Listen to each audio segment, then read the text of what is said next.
Hello guide, এই যে ব্যবসা চলছে আমার।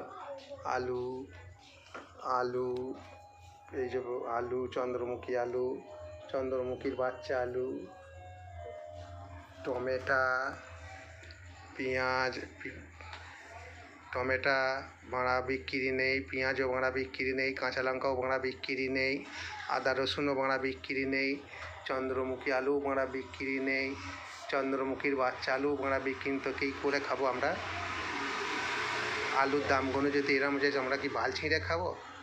আর আমাদের কাজ করার বয়স আছে, 50-55 বছর বয়স হয়ে গেল, বাল ছিঁড়ে খাবো? সবটাই ছেলের ভরসা করবো? ছেলে আমার কি কাজ করে?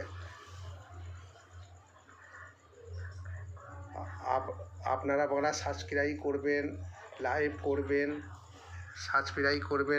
করবেন, তবে তো আমরা করে খেতে পারবো। নাহলে কি বাল ছিঁড়ে খাবো? তোমাদের কি মায়া মমতা হচ্ছে না?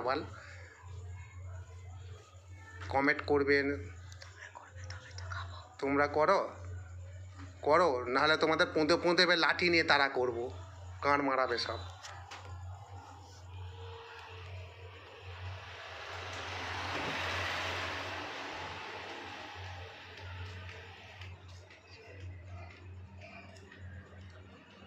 দেখো বরাব্বা আলুর দোকান কিচ্ছু চলছে না, কিছু না।